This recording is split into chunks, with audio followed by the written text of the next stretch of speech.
Well, just before we came on air, Lawrie said, "Are you good?" And I said, "No, I'm not good. I'm very old. I'm very wrinkly." And he gets all this posh studio lighting to make him look all nice and beautiful, even with that silly haircut. And I get just one office light above me that makes me look old, grey and wrinkly, which of course I am. But Yep. that's how the cookie We comes. thought we'd represent reality in the lighting situations we've used here. And can I just say, it's mostly because Simon doesn't like having a light in his face because it's kind of distracting up here. So I will light him in the future and then he'll just complain for the whole live stream. So we've got that to look forward to. As long as you don't spend any money on it, Lawrie, that's fine with me. We don't spend money in this place, we spend the money on the animals, not on anything else. We do. Now look, I really, after last week's brilliant episode and all the money that you gave us for my poor hands, I'm really, we want to make it good this time. So this time, that's what's left of my hands, guys. We did a rescue. They had both hands off me, so I've got no hands left. But look, just peeping out's a little finger or two. You're a terrible liar, you know that. Thank you so much for last week. It was amazing. It's amazing how one little mark on my finger, which I must add, is absolutely back to normal, so it's absolutely fine. So thank you for that. It even works, and I can feel it, so that's good. But yes, it's quite a stunning event to get so much money for a little poorly finger. We should injure you more often. Yeah, I'll take that under advisement. I think I'll take definitely under advisement. It's been a long time. Genuinely, it's been a long time since I've seen you injured in any way on a rescue. You're usually quite good at that, but as I said at the time, before, it goes to show everyone can make a mistake. Yeah, well, no, I didn't. I did it on purpose so Lawrie could see what happens if you make a mistake. I just wanted to show to him, A, what happens, and B, how calm you have to be when it does happen, because it did hurt just a tad. But it wasn't, to be honest, if I'm very honest, it did hurt, of course it did, but it wasn't dramatically painful. I mean, I wasn't lying on the ground with my fist in the air screaming. Oh, he was. When the cameras cut, he'd curl up into a fetal ball and was screaming. Look, I crack the jokes here, Lawrie, or we'll talk about some things you don't want to talk about, and then Lawrie will get very embarrassed. I have no idea what you're going to talk about. He would not know how to handle that live. That's the nice thing about Lawrie. I could floor him so easily, and he'd just stand there going, what do I do now? The next words out of my mouth would be, anyway. Yeah, but it always is. That's your go-to phrase, isn't it? Anyway. That's how it happens. Look, we've already had $19.99. Yes, thank you very much, Norman Fox Lee. That's very kind of you. A few people are asking in the chat over on YouTube how you actually got injured. So for those of you who don't know, we went out to a buzzard which had got stuck in some fishing line round a fish pond. Basically, people often put sort of line round the side of their fish pond to stop any birds or cats or whatever, or especially herons, going to get their koi carp out. So this had got stuck around that. It was on the deck, so it wasn't in the water, it was on the deck of the pond, and it was sort of had about, I don't know, a 4-foot range of movement, I suppose, roughly. And so I went over there, and because I had lots of kit with me, I put the gloves down and the cage about 50 feet from the pond, thinking this is going to be quite easy. I'll just get it by the feet and I'll be fine. It was quicker than I was, so it put its foot out to foot me, and it not only did it foot me on one hand, it footed me on both hands. Which left me rather incapacitated and unable to do very, very much at all. So Lawrie sort of looked at it, went, okay, we better do something about this. So anyway, Lawrie had to get the claw out of me. These claws on the buzzard the talons are about an inch long, and this thing went right into my finger, into the heel. I felt it hit the bone at the back of the finger. But it's honestly, I don't want to put anybody off anything, but it didn't hurt as much as it might have done. It wasn't agonising. You just think, oh heavens, that really hurts, and you have to be very still. The more you move, the more you panic, the more the buzzer's going to grip down. So Lawrie just gave it a few minutes. We went to see if it would release. It didn't. So then Lawrie had to pull the talon out of my finger, and he was using, I don't know whether he got shots of his face, but he was using all the strength he had to get that talon out of my finger. That's a pity. But anyway, that video is live, so if you wanted to see the whole thing, including the release and all that lot, the video is live over on YouTube and Facebook. You know, if I'd been in a particularly naughty mood, I said we actually released the buzzard, and when it got 50 feet up in the air, I shot it because I was so cross with it. But we can't say that on sort of live YouTube, can we? And I didn't. And we're off the air. It actually flew up into the air. It was actually quite nice because often buzzards will fly out, they'll go and sit in a tree and just sit there for ages, so we never get any more shots. This one went into a tree for a couple of minutes only, then it started to circle higher and higher, went up on the thermals, and it was probably over 1,000 feet in the air, and it was just circling around calling. And then we saw another buzzard come in from the side, so it could have been its mate, who knows. We like to think it was, because it's just a nice end of the story. But he went up there perfectly and was flying around, so he was good. And my finger healed within about 3 days, so all is good. But if you still feel sorry for my finger, that finger would love your donations tonight. It would be very, very grateful. Thank you, everybody. So what have we got? We've been quite busy, Lawrie, haven't we? It's been incredibly warming busy. Up. It's been we often say that when we start to hit our orphan season, our busy season, things go from 0 to 100 almost overnight. And it really has been like that. The past 2 weeks have been very, very busy here, and it's only going to get more insane. So should we start talking about fox cubs first? We can talk because about the last time we went live, we'd just got one fox cub in. Was doing really well, and we were all absolutely amazed how well he was doing. How many do we have now? I'm probably going to get this wrong, but we've got 3 in there. I think we've got 4. We might have 5. Have but 5. Five. So another one today, which is a story in itself, Lawrie, isn't it? It is. It's a remarkable story, really. So let's go right the way back to the beginning, just with the first one that we had. So this is the first fox cub that we had, a little male. This one was with us for a while, and we were quite worried that he was going to get a little too tame. We do make sure that we sort of have no human contact with basically any of the animals here at all, but they require interactions with their own kind in order to develop properly and not get imprinted. So we put a bit of a call out, and very, very luckily, the guys over at South Essex Wildlife Hospital got in touch, and they brought us these 2 little guys. So this is cubs 2 and 3, or 3 and 4, depending on whether you count the one that unfortunately didn't make it at the beginning. Slightly younger, but they were introduced after a period of time behind mesh. They were introduced together, and the first thing they did was they ran over and stole our original fox cub's lunch. So they're clearly in charge. If any of you are watching our webcams, you'll see them running around. They're the ones that are still a bit wobbly. And then today we had this little guy turn up. Now this is the biggest of our current fox cubs, weighs just under 1.5 kilos, and this one's got quite a story. Would you like to go with that, or do you want me to do it? I can start with this one. So we got a call either yesterday I think it was. Yes. Chap had a fox cub. It was found in Wales. He didn't know where to do it. He couldn't find anywhere to take it, so he took it back to his home, which is in Stockport. So this fox cub has been from Wales to Stockport all the way down to us. Why he brought it to us, to be honest, if you want me to be honest, it's nice for him to do it because it was a lot of driving, but there must be centres with fox cubs up north somewhere. But anyway, it's now with us. It's the biggest one we've got, so he will go. What we'll probably do now is split out the 2 biggest ones and put the 2 smallest ones with the other small ones that just come in together, and then eventually we'll let them grow up a bit and amalgamate. The thing that amazed me is when we got the 2 fox cubs in to join our first one, he was a hell of a lot bigger than the other 2, and I thought it could be a bit of carnage, but you know, the guys took him in, they sat and watched for a long time, and he played with them really nicely, despite the fact he was sort of over twice their size and a very different colour. But that's fine, they're going well, they're all together on the cameras now. I can sit and watch them all day long, so they're doing well. But he's had a long journey, that one, a long journey, all the way down from Wales to Stockport to Surrey. Yeah. For those of you who don't know the distances, maybe you live in the US or anything like that, that's the equivalent of a 420-mile round trip that the guy from the Foxman, which is the other rescue, did today. Massive, massive trip to bring him down here. He's doing very well down here, though, the cub.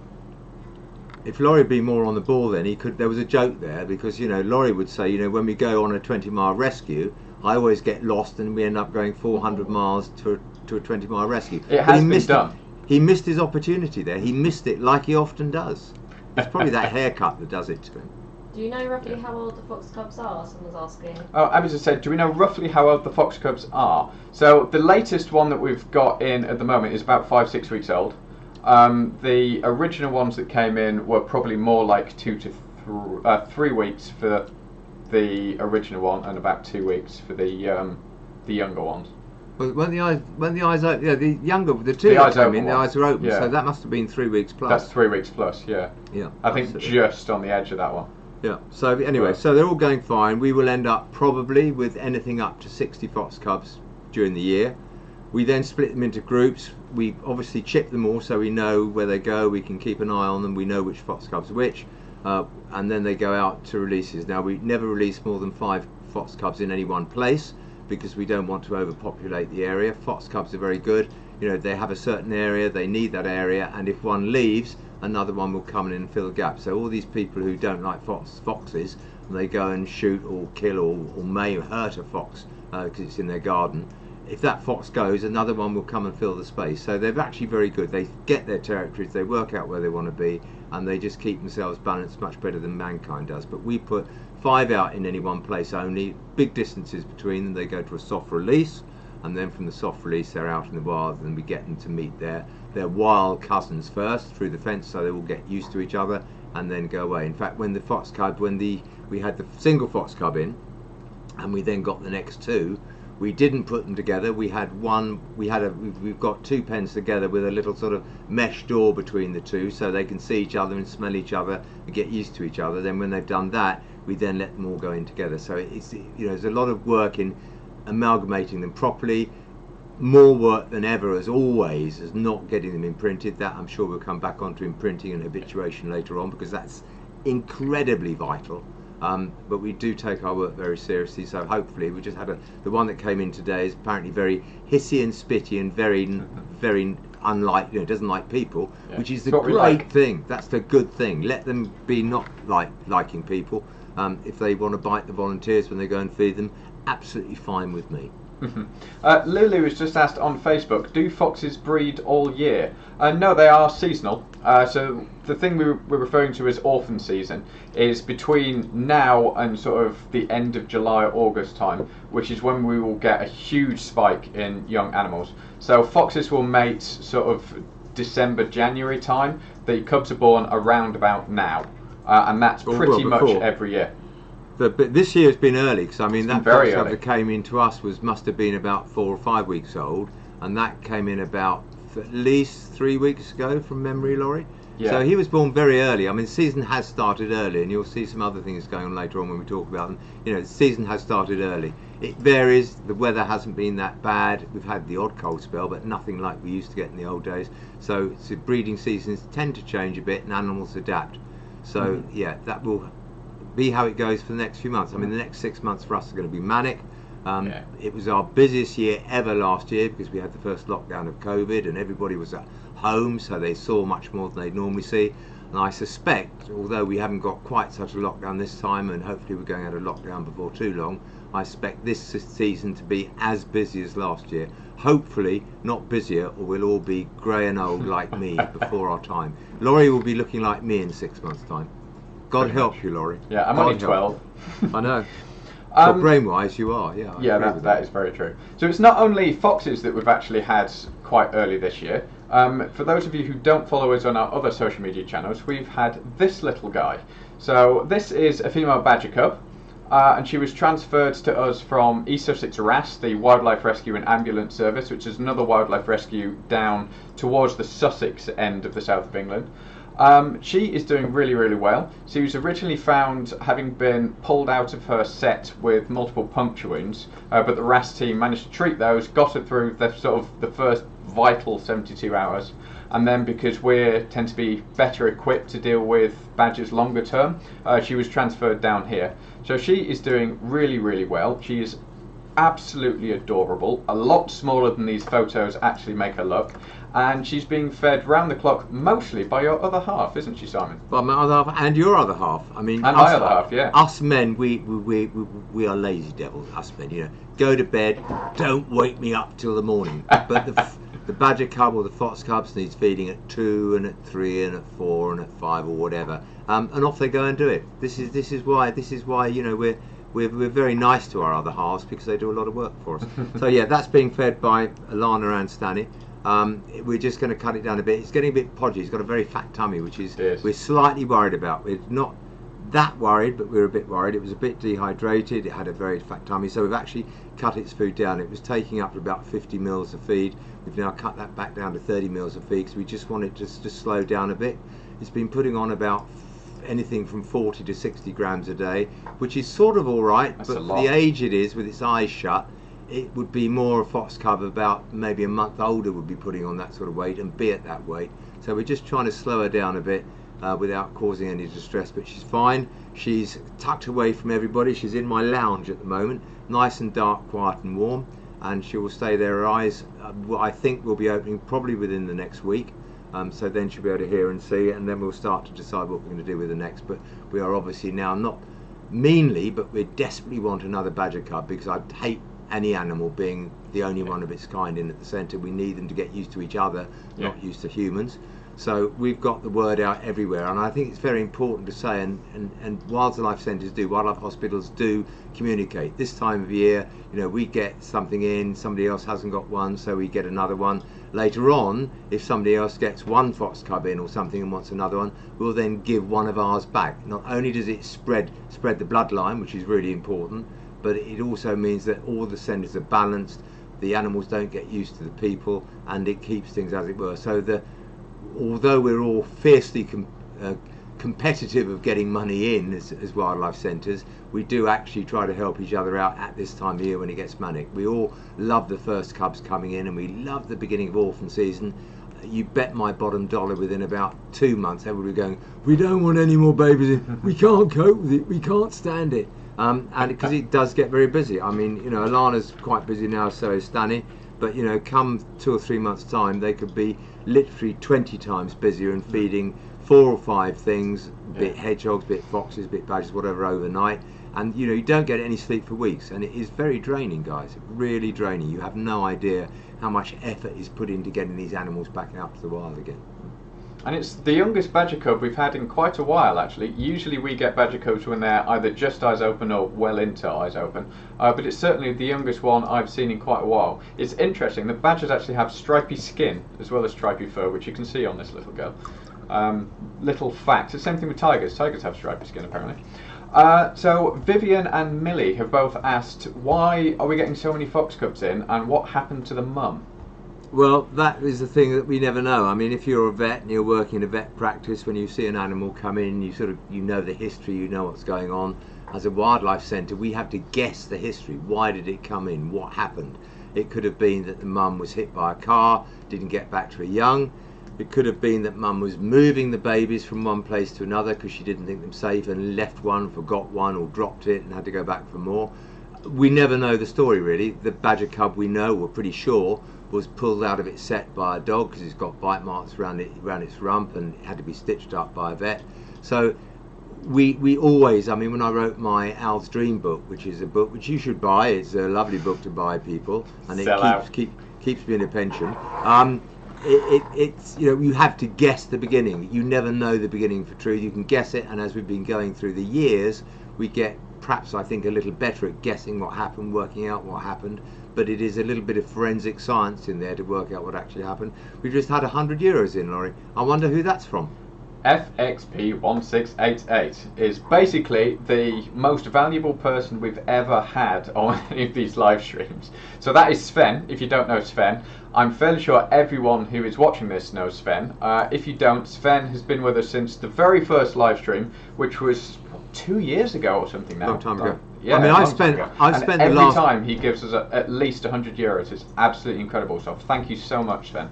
I spent the last 6 months trying to hack into his bank account because he's obviously got so much money in there. I've been trying to hack it, but I can't get in, Sven. You're quite safe, mate. I have tried. It doesn't work. So, you know, you give us what you can give us. We're very grateful. One day I'll hack it and suddenly you'll have nothing left to give. And on that note... on that note... Brandon from Brent Lodge, hello, thank you for watching once again, has asked, I remember when we had a little orc in at Brent Lodge. Have we ever had one? I don't think we have, to be honest. We have. Actually, a little tonight, orc. You are looking, not to me, but if you look the other camera, there is my little orc. He is a little orc. And other words which I care to mention sometimes. No, I don't think we have had a little orc in. I don't think we have. I did my undergrad during my degree on little orcs. They're beautiful birds. But I don't think we've had. Have we had any of the sort of the orc lineage? Resbo, Guillemot, Puffin. Oh yeah, we haven't had puffins. Obviously, we had guillemots. We have had that type of bird in, but not not a little orc. Yeah. The only It's- little orc we have is Lawrie. We do tend to get the odd sort of weird bird, things like Manx shearwaters and stuff like that. They tend to be around the little orcs, but they're mostly seasonal and mostly when they get a bit lost or exhausted during a migratory route. So we only see those at certain times of year, and not too common, really, which is good.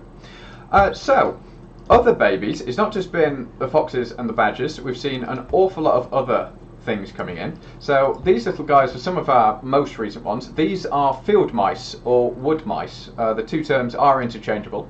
I'm not entirely sure. Abby, you know this story. The field mice, what happened with them? Abandoned. They were abandoned, unfortunately, Put these me on the ones. spot there. I royally put her on the spot there. I'm going to pay for that one later. So these little guys, unfortunately, rodents are quite quick to abandon a nest if they're disturbed. The mum will run off and just won't return. We always say if mum does run off, step well away, do not touch anything else, and wait and see if mum will come back.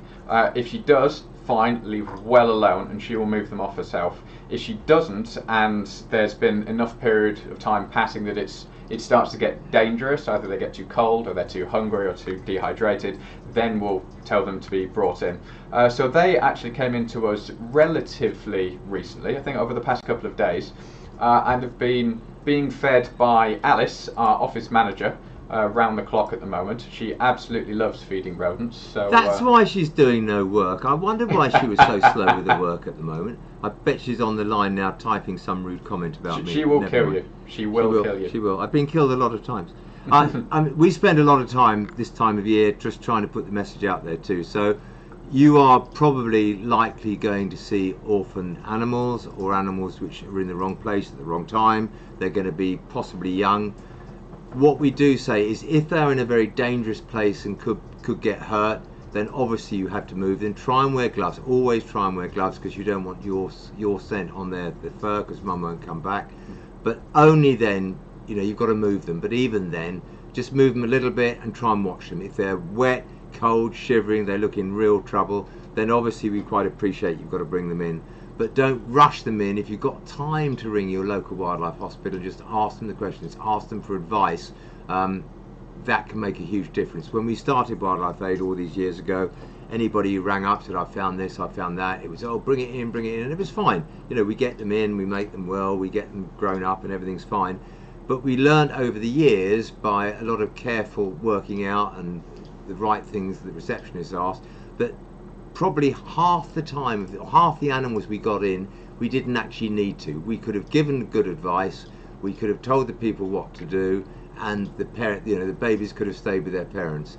I think the one thing I love is you get somebody rings up, said, will you take this, and we describe to them what we want them to do, how to handle it, and they get really stroppy on the phone. They get really, oh, you don't care, you don't want to know. And then they ring you up 24 hours later and say, oh, thank heavens we did that because mum came back or dad came back or something happened, and they're all reunited. So we do care, but we also would much prefer the babies to be with the adults. So give us a ring if you can. If something's in danger or on the middle of a road, obviously you're going to move it, but just give it a bit of time and try and ring a wildlife centre for advice, because hopefully they will give you good advice. And if they have to come in, that's fine, but if we can get them back with the parents, so much better. Yeah. The big thing as well is if you do find an orphaned animal that is in need of help, you've been through all those steps and it does have to be sort of raised by a human, please, please, please do not try and do it yourself. And that's not saying that we want them or rescue centres. These animals require really specific diets, really specific combinations of medications and probiotics and other things that are necessary for their development, and they require the contact of others of their kind. And if you deprive them of that, or whether intentionally or accidentally, just because you don't know, you can have a huge impact on their development and their ability to be successfully released back to the wild. A large part of raising these cubs is them working together, them teaching each other how to pounce, how to hunt, how to eat food, how to do everything like that. And when one cub learns it, it will then teach the others, and that's how the instinct is sort of brought out. And if you take that away, it can be a huge issue. So if you do find an animal that needs help, please get it to a licensed carer, a wildlife rescue centre, anything that is equipped to properly deal with these animals. Don't try and do it yourself, because even a few days can have a major impact, especially if it's fed the wrong thing. Cow's milk, for example, you feed that to a lot of things, it can cause huge amounts of damage. So please get in touch with the Wildlife Rescue Centre. This is why we got Lawrie in the first place. We tried to release him, but he'd been so imprinted by his mother that we just could not get him back out to the wild. She got rid of him, was very grateful to get rid of him, ended up here. We couldn't get him out to the wild again, so he's here forever now. So that's the story. But no, this is such a serious question, guys, and if you do, this is the other thing, we're trying to educate vets, but if you do take a wild animal into a vet and ask them to look at it or deal with it, please tell them, we've got an acronym called WILD, which Lawrie or Abby will come back on in a minute, but we need the details of where it was found, how it was found, as much of the story as we can, because we might be able to get that animal back out to its parents. Yeah. So they're now going to tell you what the WILD acronym is, because I can never remember it. So WILD as an acronym, W-I-L-D, is the advice that we give to vets or other sort of professionals in the industry if they do have an orphaned animal brought into them, or even any animal, to be honest.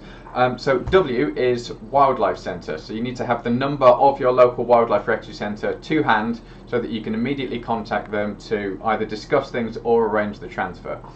I is information. Find is, what was that? Injury. Injury. We've changed this recently. It means the same thing. Basically, it's find out as much information as possible about what happened. So what the injury was it caught in anything, was it snagged in anything, does it have anything that we would need to then look at later down the line. L is location, and this is a real big one. Always find the exact location that animal is found in. Unfortunately, we've had several cases over the past couple of years where an animal has come in and it's absolutely fine, it's just young, it could have been returned back to its parents within the usual sort of 24-hour window that we get, but we didn't get a location. The vet reception maybe didn't take it, or it wasn't particularly accurate, or it's just the home postcode rather than the location of where they found it, and it's impossible to take them back at that point, and then they have to stay in with us and go through the whole process. So if you can, get the exact location.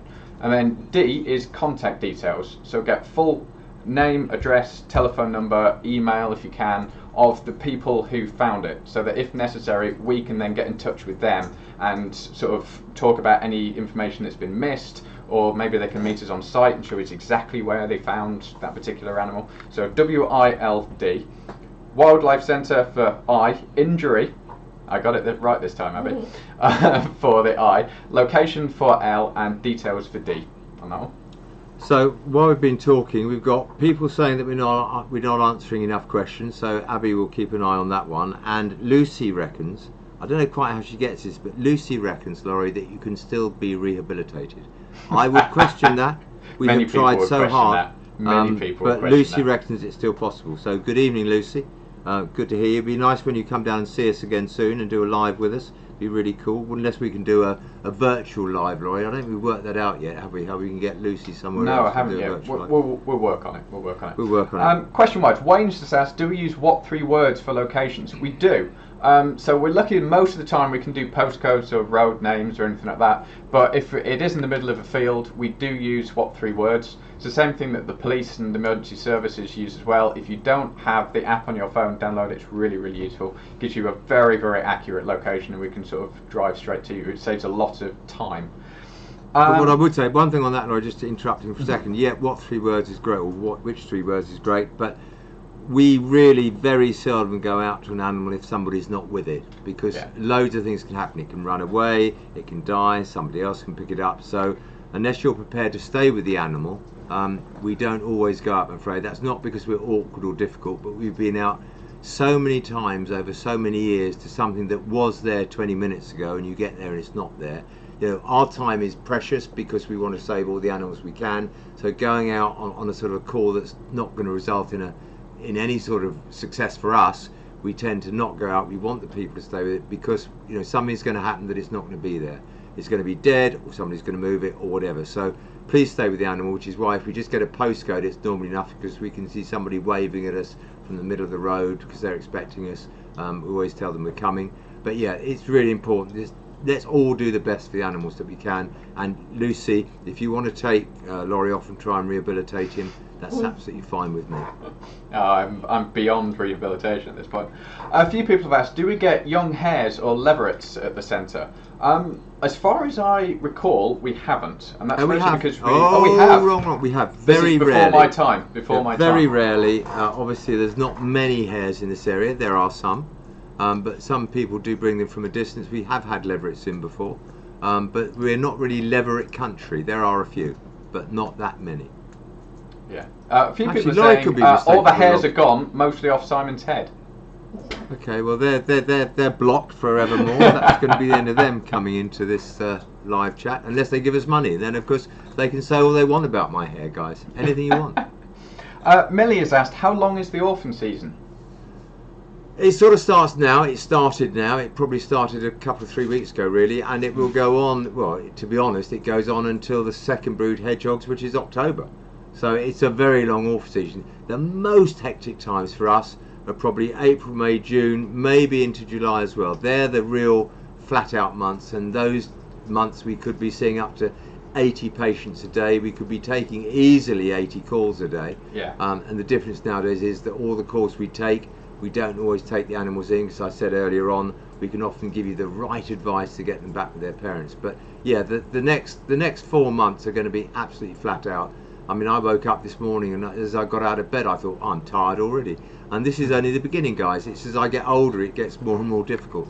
It's going to be a time before too long when Lawrie has to wheel the chair up to the side of my bed, plonk me in it and wheel me downstairs. That's quite scary, guys, actually, but I hope it's not the truth. So Frankie, who is an ex-Wildlife Trust volunteer, has asked, have you ever rescued a bird that does not usually come into the UK? So it can be anything from a rare vagrant to a sort of sporadic visitor. We probably have. I'm sure we have, actually, to be honest. I'm very bad at this. I mean, I have my philosophy of what we rescue. Everybody says, well, what are you going to rescue now? What is it? Where are you going? What's this? What's that? I don't really care. If an animal is in distress, whatever it is, we'll go out and we'll rescue it and we'll do our very best for it. And I forget what we've rescued. I forget where they come from. To me, the animal that's important at that time is the animal we're going out for. So it could be anything, and we will rescue it and we'll do our very best to get it back where we can.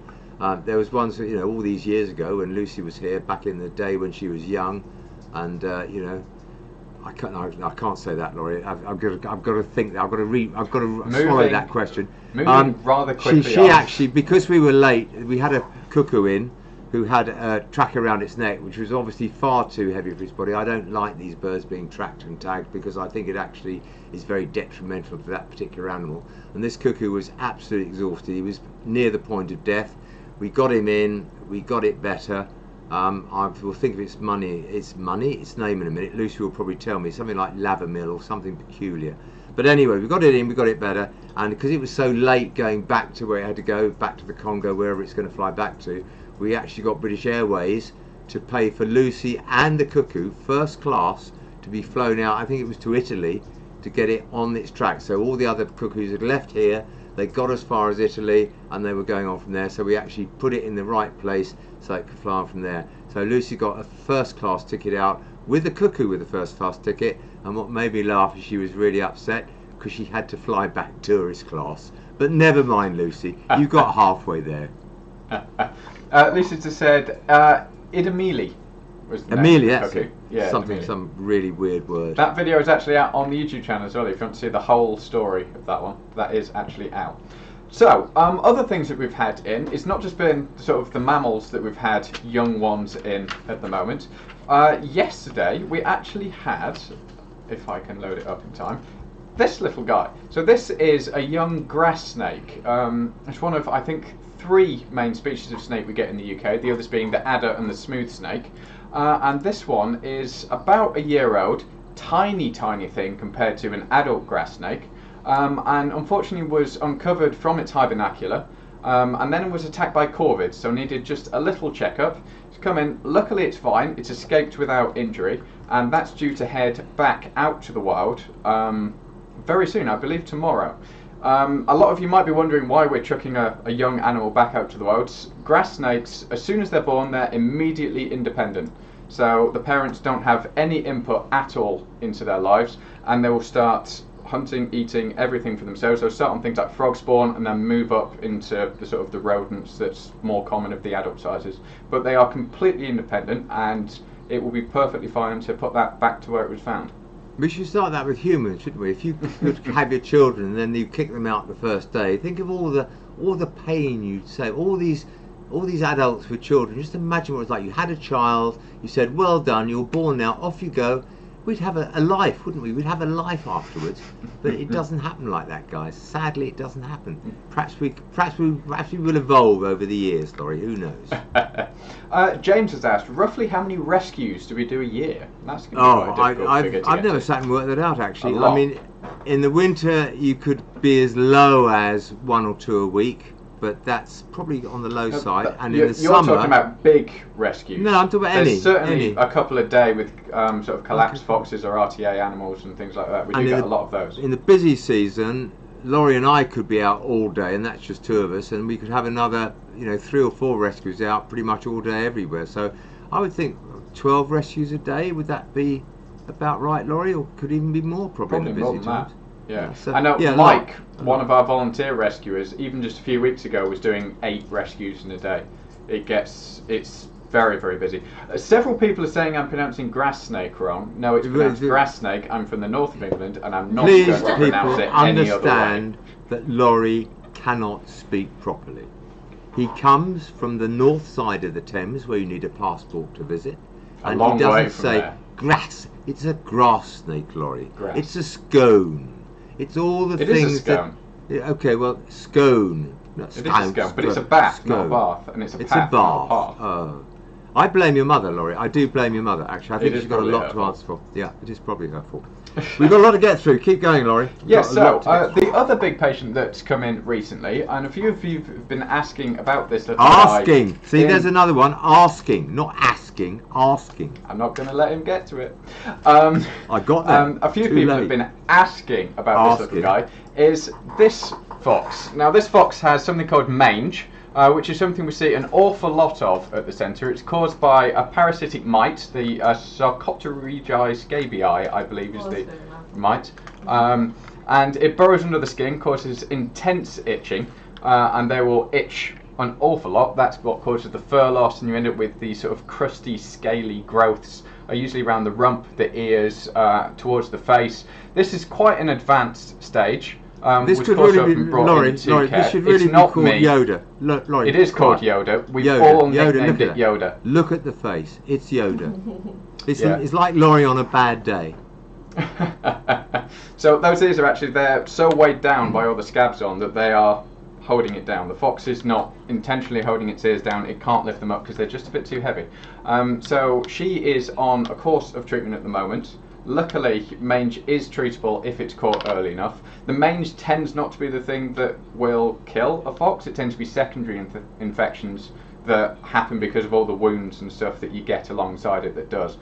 It is treatable. She's on mange medication, antibiotics, and I believe anti-inflammatories, and is doing very well. We'll put her on the webcams soon as well, so if you wanted to see her progress, you can watch that over on the webcams. We'll have that live tomorrow. So mange is treatable. We know that now. Let's go on to the next one, because I've just got something really here, Lawrie. Oh yeah. Tell me about the swans, because you went out to this. I didn't go. Yes, so on the rescue side of things, sadly, the past 2 weeks has seen one of the most horrific cases we've dealt with in several months, and it involves 2 swans which were very, very sadly shot in the head by a group of kids that were mucking around. The reports are with a BB gun, but as we'll get on to, it's probably more likely to be a slingshot. There were actually, Lawrie, there were 4 swans, weren't there? Two Yes. died, 2 were killed. 2 were killed instantly, and these 2, and you can't see particularly well from this picture, but they both have shot marks in the head. So, hang on, if you hold that up again, Simon.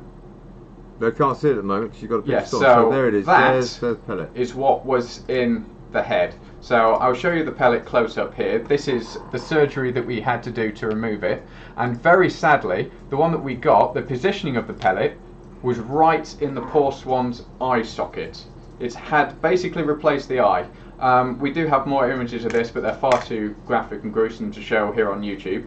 We will have the full story of this swan and the others that were involved coming out on YouTube.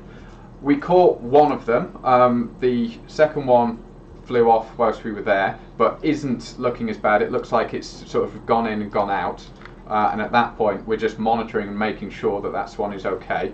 This one had massive eye injuries, needed to come back to the centre, and Mario actually operated to remove that pellet. This is the difference between Lawrie and I going on a rescue and Lawrie going on a rescue. If we'd gone out, we would have got both swans. I would have waded into the middle of that lake. I would have grabbed a swan in my right hand, a swan in my left hand, and I would have come out saying, Lawrie got them. Lawrie went out, spent a long time with a whole team of people, and got one swan. Goodbye, Simon. Now, to be honest, you see, because he's cut me off now, but I was going to be nice to you then. I might not be now. I like this. It's an impossible situation. When you go out something like that, you've got to go for the one that's the most badly injured. This one was the most badly injured. You could see it. It had blood running down its neck. It was obviously in trouble. The other one actually flew off. So that's telling you something in itself. In fact, since then, it's flown back, it's flown off again, it's flown back again. But it's obviously able to feed, it's obviously able to do everything it needs to do. So Lawrie and I had a bit of a crossroads on this one, because he wants to go and grab it and take it somewhere else. But to me, that's going to go back where he wants to go. If he wants to fly back there, it will. Nature is very, very harsh. It's just not quite as harsh as mankind, but we won't go there because we've only got an hour, not 5 hours. You can't do everything. You can do your best. And Lawrie did what he had to do. He got the one that was the worst injured. He got when it back it came there, out of the water, the swans diverged in a sort of a Y. So one was on my right, one was on my left. And I asked Richard Simmons, the wildlife artist we've had on here before, he was there, which was the most injured. It was pointed out at that one. So unfortunately, we had to let the other one go. And I'll be honest, I feel incredibly guilty about not catching them both. Shut up, Brady. You did what you had to do. You did it right. Stop whinging. I'm going to overtalk you all the time. He gets so incensed when he doesn't get something. He's in such a bad mood for days when he doesn't get something. I just don't go in his office because he's impossible. He did what was right. He did it correctly. He caught the one with the injuries. The other one flew off. Lawrie, let it go. It has come back though, so we, as Simon said, we are monitoring the other one just to make sure that everything is okay. If we need to catch it up, we will.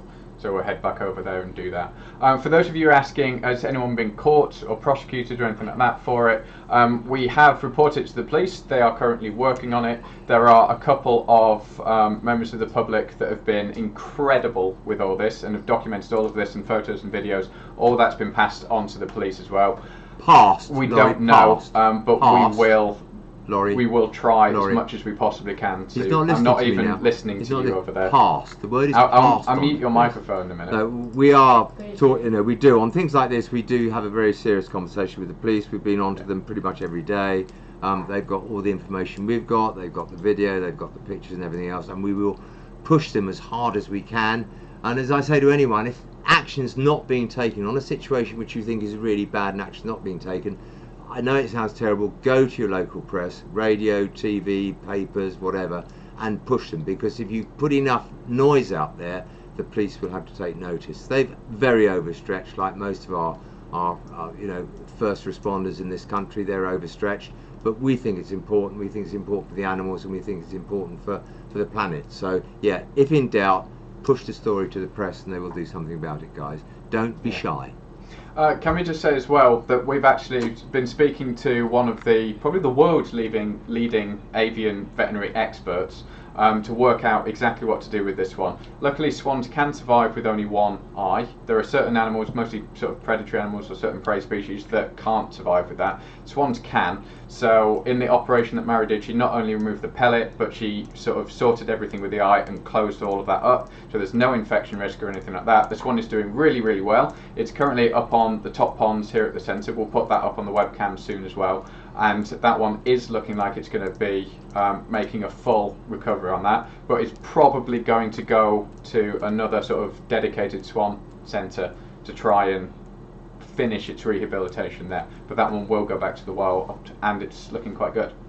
The other thing, just after we did that swan, we were called straight out just down the road, literally 2 minutes down the road, to these guys. And Simon, look, we're handling them with gloves. Laurie, I'm going to stop you for a second there, because if you flick onto the wildlife cameras just for a second. Oh yeah. There's two of our little fox cubs out playing as we speak. I watched these all day, so we've got cameras on everything. And these little two fox cubs have just come out. They're having a bit of a play, and we've got toys. So this is live. This is live right now. We have enrichment there. You can see the enrichment. If you see the dead animal in that bit of the screen there, it's because we try to feed them what they're going to get when they go back out to the wild. So although they get obviously meat and all sorts of things, they do get real wildlife kill, road kill, because that's what they're going to be eating when they go back to the wild. But they're really cute. I will keep an eye on these cameras all the way through, and we'll see what goes on. I mean, I'm looking at 64 cameras at the moment, and I'm just trying to see which ones are active at the moment. So there we are, guys. So these guys, which were actually just down the road, we were originally worried that they'd been shot. It's one of the reasons we went straight out to it. Turns out they're actually just fighting, and they've been fighting on the ground for an hour. Did you say what they were, Laurie? They're buzzards. They're buzzards, these two. So for our American viewers, you would call these guys hawks, or buzzard hawks, or something like that. Buteo buteo is the Latin for these guys. And they were basically held together, talons in each other's leg. Now, we took them back to the centre just to sort of make sure that there was nothing untoward going on. The winner of the fight was doing really well, could be released just a few days later. The loser had a couple of quite deep wounds in the leg, but luckily they healed up really well, and she was released, I believe, Monday this week. She went back out. So quite a busy day on that one, and it's only just beginning because we've had an awful lot more. Would you like to speak about this little guy, the pigeon from up the chimney? Okay, so we got called out to a pigeon stuck in a chimney. It'd been there for 4 days. So I mean, if something's been there a day, I don't panic too much. But it's been there 4 days, I start to worry a lot because it needs water at least, if not even food. So this was up the chimney, and that gap there, which you can see, is probably less than 1.5 inches. It looks. You said it was just about two parted fingers. Two parted fingers. So we got there, and I tried everything. I got its feet out, I got one wing out, I got another wing out, I got 1 foot and 1 wing out, and in the end I turned around to Laurie, and it's not meant nastily, but I said, the only way we're going to get this out is in bits. I mean, we're not going to get it out this hole. We're not going to get this out whole. And we sat and thought a long time. We looked at the guard, and I thought, how amenable is he going to be? Because I need to cut a hole in the top of his fireplace. So we had a chat, and he was absolutely fine. And we actually had to chisel a little hole out the middle of the flue where it goes up into the chimney. And it wasn't that big. I mean, we cut out probably less than 1 inch, but we chiseled out a little bit in the middle of the fireplace. Using a screwdriver, actually. Well, I hadn't got a chisel with me, guys. I have got a chisel now. I went out and bought one, but we used a screwdriver, which is a very good screwdriver. But we managed to cut a hole about that long, that's all, and about that wide, and that was enough to be able to get this pigeon out of the chimney. We got him back to the centre. He was a bit fed up. He'd 4 days without food and water. He's obviously a bit peed off, to say the least, and a bit thin. Yeah, we went back out yesterday. Was it yesterday or the day before? Right? Quite soon, quite recently, he went out. Yes, yeah, back out to the wild. So he's got that one. I believe that one's already gone out. That video went out on Tuesday, I believe. That's cool. That's good news. So other things we've had recently. Yesterday we had a number of deer calls. One a lot better than the other, sadly. So start with the happier news. We went out to this guy. Now this is something we see all the time. A deer or a fox or anything like that tries to get through a gate or a fence and gets stuck by the hips and the back legs. So we went out to this. Luckily she could come back through the way she came remarkably easy. The marks on the legs were only very, very minor bruising, and especially with deer, you really don't want to keep them in captivity. They get so stressed in captivity. So we could post her back through the door, and then she went off and unfortunately ran straight into another fence. So we then had to go and do exactly the same thing again, and finally she ended up back out to the wild. So that video will be coming soon. I believe it's scheduled for Friday. And that whole rescue, just to put it in perspective, we went out, I mean, we left here within 3 minutes to the call. We were there, it took us 12 minutes to get there, and that deer was back out doing what it should be doing within about 5 minutes after that. So it's all very quick, it's all very, you know, we can do it and get it back out. We don't want to slow the rescue down. Cameras there or not cameras there, the deer comes first, and we got it back out. So Lawrie had to put his camera down at one point and lift the deer over that second fence. But she went out, we just prayed that she didn't get hit crossing the road, and she didn't because we checked it. But it's always a worry when you release something out and it's near a main road. You can't take it miles away because it will get stressed. You've got to release it where it knows, and it was fine. So there's a deer that gets a second chance in the wild, Lawrie. So unfortunately, the one that wasn't quite as good, just shows the danger of this type of netting, is this. So this is a male roe deer who was caught by the antlers in this net. And very sadly, once we arrived, what you don't see in that Lawrie, photo... let me stop you for a Yeah. So if you look at that, which is what we saw when we arrived at the scene, I'll put that back on. deer looked alive with its head up. And actually I had a row with Lawrie because he said, look, that head's gone through about 220 degrees. I said, no, it hasn't. And it actually had gone round the other way from the way I thought. It was really ripped round. That so we spent, head was almost 360 degrees from where it should be. Awful. And And unfortunately, sadly, the poor it killed deer it. had broken its neck. And It was deaded. Yeah, it was dead on arrival, very sadly. But it just goes to show, every year we deal with so many instances of foxes, badgers, hedgehogs, deer, everything stuck in football netting or garden netting. And if you just raise it up by even just a foot off the ground, or just tuck it down when you weren't using it, there'd be so many animals that weren't harmed or even killed through it. So please, if you do have that in your garden, just sort of lift it up, remove it if you're not using it. You will be saving lives by doing so. Without doubt. I mean, this is not only football nets like that, but it's trampoline nets, it's cricket nets, it's football nets, it's tennis nets. Just walk around your garden once a day, or give your children 5p to walk around their garden. That gets you a double bonus. They go out for half an hour, which is great, and they come back and report. But yeah, just walk around the garden every day. Particularly chain link fencing is a real baddie for hedgehogs. They can get their head through, they can't get back out, they will die.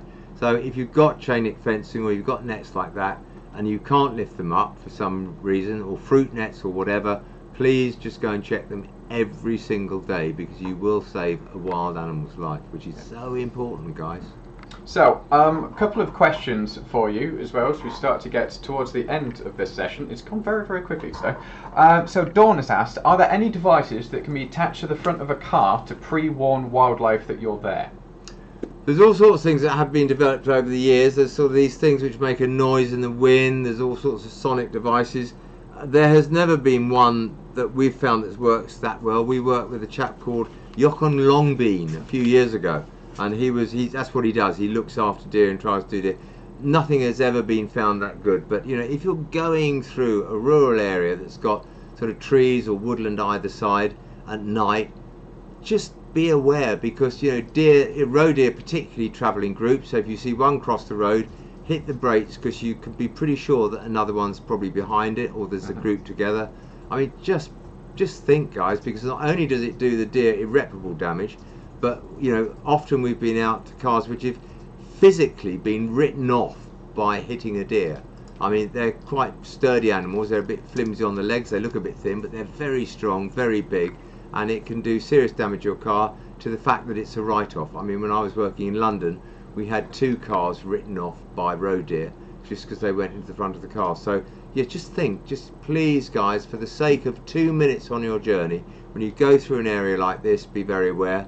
And if you're driving at night, because you're obviously looking forward, you're seeing what's going on because you're a good driver, look for any lights at the side of the road, any sort of orangey type eyes or bluey type eye. Look for something that you're not expecting and slow down, because the light is, it's a fox or a deer or something that's about to cross the road. I'm going to have to interrupt you there, unfortunately. Agnes has just said, we have a fox trapped in a football goal. Please, can you help me? I've just noticed you're up in Cambridge. Please, please, please get in contact with your local wildlife rescue ASAP to get them to come out and help it. If you don't know where your local wildlife centre is, if you visit www.healthwildlife.co.uk, put in your postcode, that will tell you your local sort of wildlife friendly centres. And if that doesn't work, call the RSPCA on that one. I know there's a lot of worry about the RSPCA and a lot of bad things have been said about them, but the RSPCA inspectors and animal rescue officers we work with would move heaven and earth to help a wild animal, and they regularly bring stuff into the centre where we are and we can help it. They won't just immediately put it down, and they won't just completely ignore you. So please, if you can't get in touch with the local wildlife rescue, call the RSPCA, because that needs to be dealt with as soon as possible, please. The other thing I would say immediately is put a towel or something over its head, which will calm it down. If you don't make too much noise around it, you put a towel over its head, it will be calmer. And then if you're a bit gutsy, if you're not scared of wildlife too much, obviously always be aware you could be bitten. So the towel over the head will stop it biting you. But if you can just cut that fencing off carefully without damage to yourself, and if nobody does come out, please try and do it, but that is a last resort. So, but you know, yeah. it's very hard. If the fox We're is down still here, active and it you're up might there. bite you, please let the professionals do it. We don't want you injured from it as well. Calm it down by Something like putting that. something over his head. That will calm it down, and then go from there. If you want to ring us again, or ring us up at the centre here, and you're there and you can show us a bit of video, we can probably talk you through it. Don't put yourself at risk, but actually, if you've got a bit of guts about you, you can probably do something to help it without getting too close to it. But be careful, because you know what happens with your finger if it all goes wrong. A buzzard sticks its tongue through it. If you are down near us in Surrey, if you give us a ring, so 01372 360 404, Abby's put that in the chat. Our reception team can have a look at that as well, and can hopefully get someone out to it. It may even be us guys, and we might have to run off if that is the case. But please try and get something sorted with that ASAP, because it can do some nasty damage. Other comments that have come in. Lawrie, you've got 3 minutes, guy. 3 minutes. Kat has asked, how old are fox cubs when they finally leave their mum for life on their own? So a fox cub will probably stay with its mum for about a year, just under.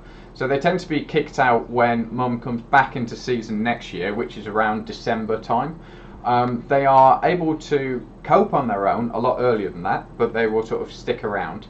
And very occasionally, an adult fox will keep one of her young from a previous year around to effectively act as a nanny for next year's group of cubs, which is quite fascinating to watch. We've seen that happen on several years in a row, actually. So okay, so as we're running out of time, we've got to mention a few things. So let me mention your Surrey Fund. We need you. We've got a possible funding situation going on, but we need you to share on your social media a link. Abby's going to put up a link right now, but if you could share that you think we're wonderful people, and don't look at me for that, just look at Lawrie, because everybody thinks he's wonderful now and that I bully him so much. They think I'm related to you, which is terrifying. Yeah, what people don't realise, Lawrie, is how horrible you are to me when we're not on air. But you know, I'm just the same all the way around. So yeah, please have a look at that. Abby's put up the thing. We have an Amazon account. If you've got Amazon accounts, please cross over to Amazon Smile and make Wildlife Aid your charity, because we get actually quite significant funds from this. So if you buy lots of stuff on Amazon, just swap your account to Amazon Smile. Again, Abby's going to put up a link to that. It's free of charge as well. It's free of charge. Doesn't cost you anything, but we get a percentage.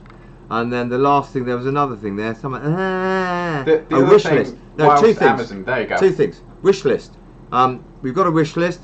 Please, again, Abby will put up a link to that. Please help us if you can. The one thing I would say, which always it just worries me, and Lawrie knows I get hard. I know you love buying things. You love buying us a tin of dog food, but for every tin of dog food you buy us, if you'd given us the money for that, we could have probably bought 2, because we get massive discounts from these people. So just think about that. But we're not turning down what you could buy on Amazon. That's really great.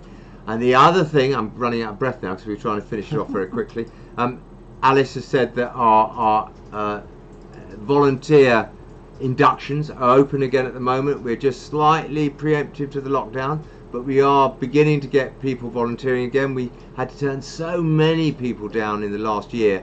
We are desperate volunteers. We're short of volunteers. We're in big trouble, and we're now just going into the busy season, which is not only manic for us, but it's the very best time to be here for you, because it is so exciting. You see so much going on. So if you want to be a volunteer here, go onto the website, ask to be a volunteer. We will send you papers out of how to do it and how you're going to get inducted, as it were. That sounds horrible, that word, inducted. Isn't it? You're going to be induced. I can't say that word.